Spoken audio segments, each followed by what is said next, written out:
general views on the topic of a transition to renewable energy is firstly that there's a huge disconnect between the mainstream media debate and the reality in the corporate sector, the state and local governments. The mainstream media portrays a fairly even-handed struggle between coal and renewables, but in reality, renewables have largely won the investment battle. The Australian Energy Market Operator, which keeps track of planned energy supply projects and the retirement of existing power plants, keeps a database of planned energy projects, and there's 12 gigawatts of wind and 7 gigawatts of solar currently planned in Australia. Now, this is going to be enough to replace all of the coal-fired power stations that have been built between the 1960s and mid-1980s that make up the majority of the coal-fired power fleet and the electricity generation in Australia. So I've been doing ethnographic analysis of community renewable energy projects, which only make up quite a small subset of these planned projects. But they have a very large and diverse citizenry backing them. And my ethnographic work has found that there's a huge amount of energy and enthusiasm from climate activist groups, which has been kind of translated and funneled into these community energy groups.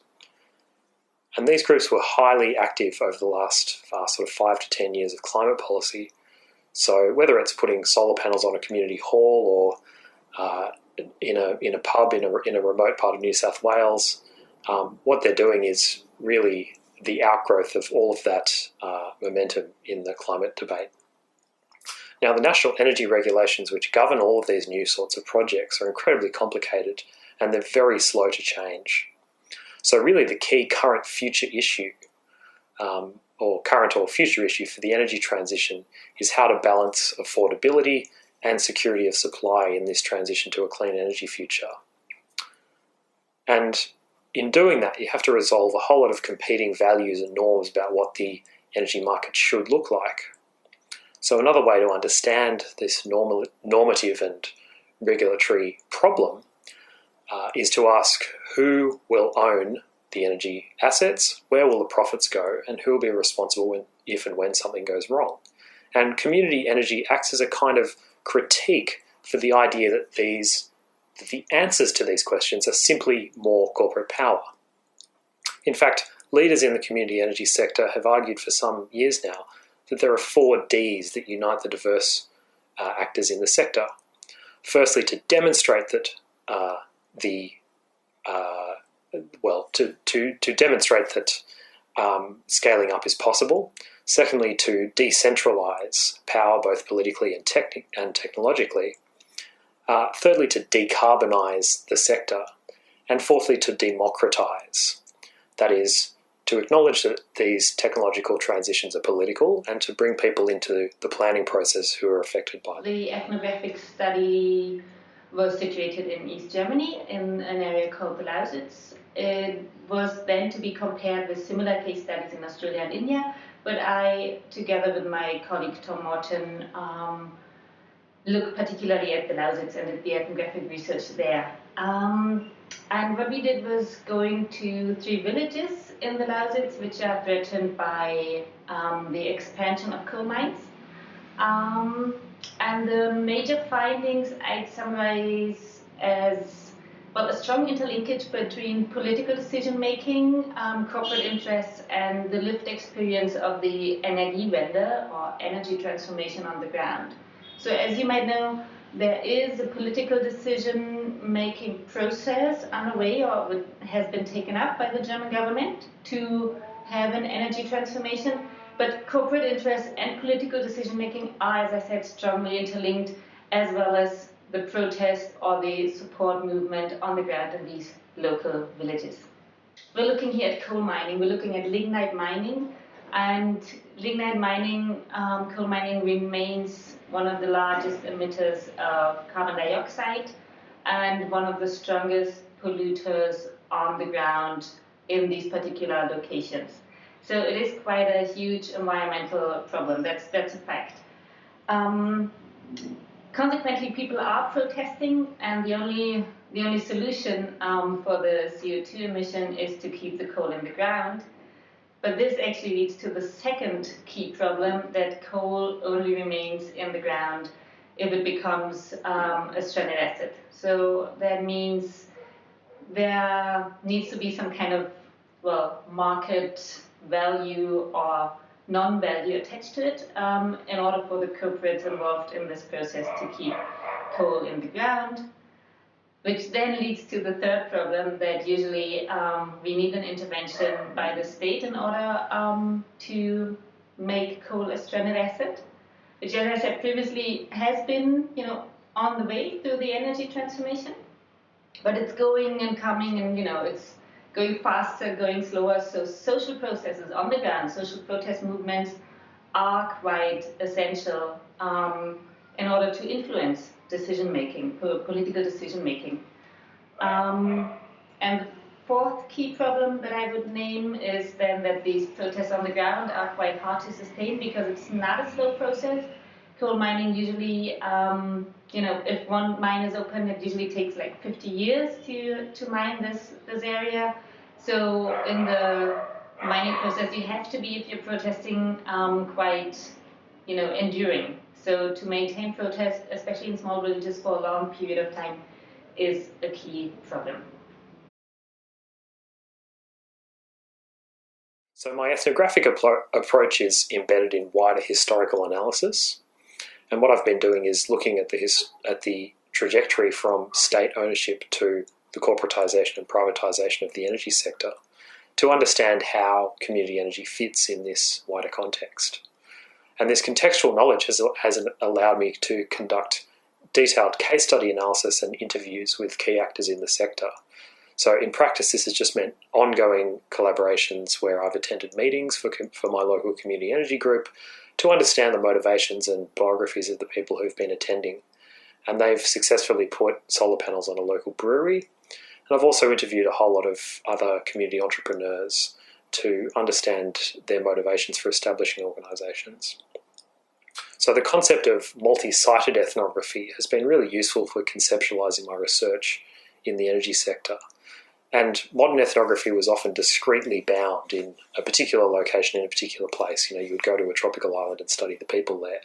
But the advent of multi-sited ethnography in the 1980s acknowledged that breaking up ethnographic observation into discrete times and places wasn't simply a matter of just adding them all together, but rather it was acknowledging the interconnectedness across many different sites and scales, which is particularly useful for understanding energy. I mean, the national electricity market is 4,000 kilometres stretching up the east coast of Australia.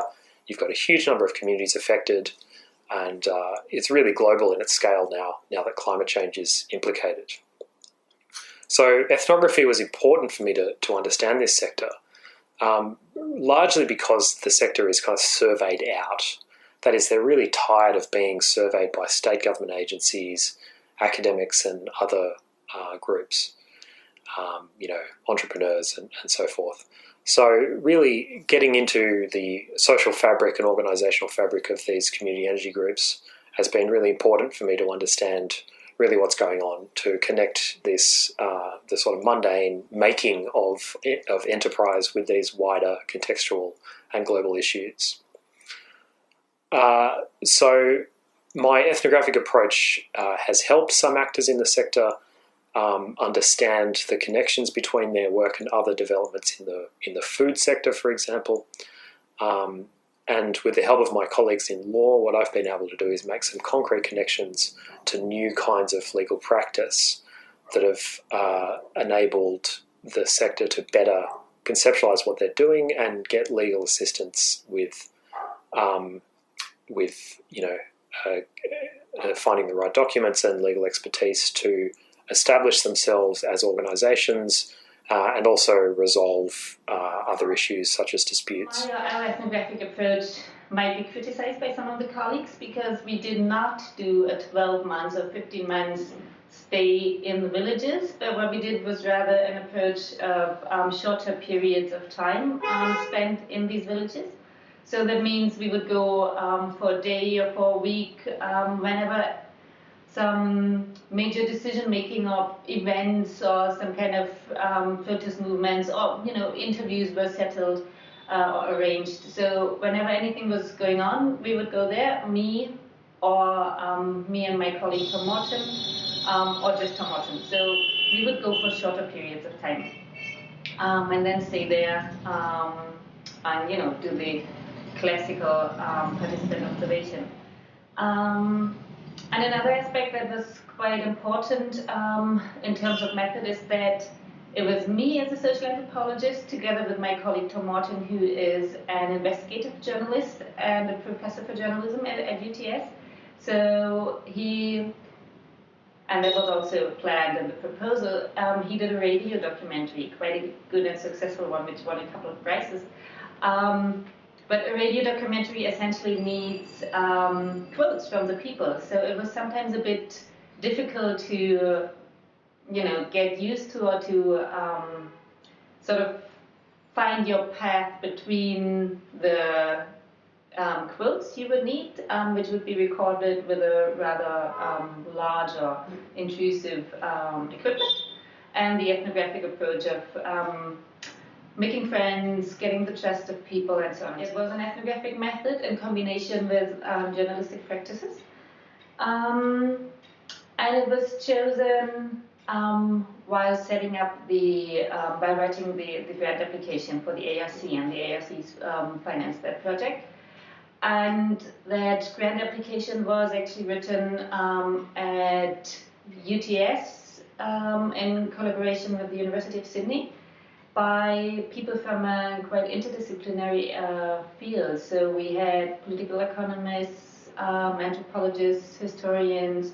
So these people sat together and decided that they want ethnographic research, because if you look at climate change and coal mining, you need to know what's going on the ground. You can't just rely on numbers and statistics, but essentially it's a lived process and a social process. So to understand the social process of coal mining, climate change, and in the German case, Energiewende, it needed ethnographic methods. The Environment Defender's Office of Victoria has set up a sustainability law clinic, which has been instrumental in helping these energy groups with templates, and it's helping them adapt these legal templates to their particular circumstances. So in terms of concrete solutions going forward, and in terms of how I've been able to influence the policy debate, what I've really been trying to do is very much at the margins of the mainstream energy debate.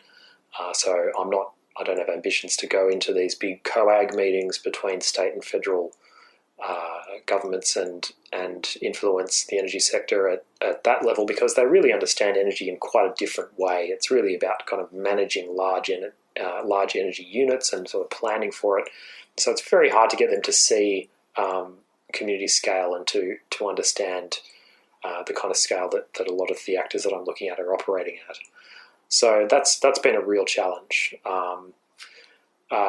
But that doesn't stop me meeting with energy ministers both at the state and federal level. One of the most direct impact was, from my perspective, definitely on the research group, because as I said, it's an interdisciplinary team, and they have been quite open to that ethnographic method, and they will incorporate the findings from not just our, but also the other two case studies into the larger book that we're writing up currently.